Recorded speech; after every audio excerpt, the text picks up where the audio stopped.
The first thing I should probably mention is I have this short list in my head of developers that just always seem to pique my interest when new titles come out.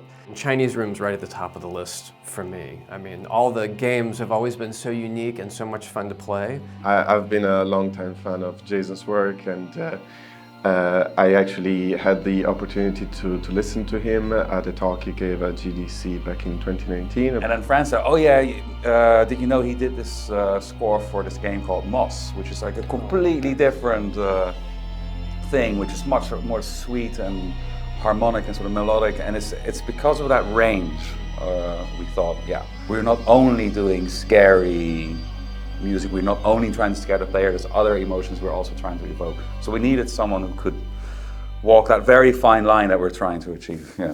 And as Dan was mentioning before, it's not just a scary game. There's subtext, there's a lot of emotional backstory. It's about family and it's about loss, and that's the sort of thing that speaks to me as a composer. It's been even more than I had hoped, just in terms of what we've explored and like the ideas that we've tried. I can be scary all day, and that's fun. But what really makes it fun, I think, is that combination of emotional and scary, because one sort of feeds the other. The claustrophobia of the rig and the setting of the rig in the middle of the ocean felt like the score needed to be sort of smaller and dialed in. We sort of split the sounds of the score in half. And one half of the score, we've got live strings and live woodwinds, and they're 100% live, and you can't replace live players. These players are fantastic, and it's about the emotion and the humanity of the score. That's where the live players are from. The other half of the score is a synthesizer and an actual sound sculpture that was built specifically for the score.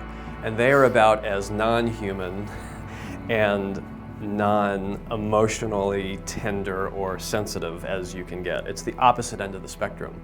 I got a friend who literally is a metal artist, and he ended up creating a sculpture which he affectionately named The Rig. And it's brilliant because every surface of it can be tapped, bowed, scraped, or rubbed. And with the microphone techniques that are available nowadays and what you can do in the computer, it really did stretch the possibilities of what this sculpture sounds like. And because this rig instrument is made out of metal, and a lot of the sounds that we hear in the game are also made out of metal because of being surrounded by this metallic structure, you get this kind of natural blend between the music and the sound design. Of course, we want to clearly make musical statements, but also that blend between sound design and music, and where the borders get more blurry. It's a very fascinating space to work in. Sometimes the most simple, albeit cliche sounding idea still wakes the deep. Let's do something that's really deep. But the synth really does kind of lay the groundwork for sounds. The game is set in 1975. The Model D, I think, is late 60s, something like that. It's an emotionally complex game, and I think the music is able to reflect this with the use of these several different families of instruments. I couldn't figure out what sound needed to happen, but it wasn't strings or woodwinds, and it wasn't the synthesizer or the sculpture. And I just happened to have two penny whistles, and I literally did sort of a episodes of Pan thing and played both whistles at the same time. I recorded it at a very, very high frequency, and then dropped it down very, very low. And one of the first things Dan said is, the penny whistles. And I thought, I know, it was a mistake. I shouldn't have even tried that.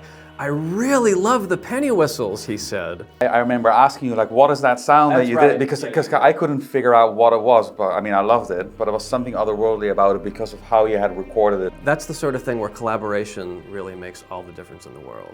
By the end of it, when it's all done, right, it will hopefully come across as like, well, you know, of course, this is how it works, but that takes a lot of time to find out, like, what is the logical thing to happen. Sometimes you have a plan and then you try it out, and then it was a good idea on paper, it turns out in the game just doesn't really work.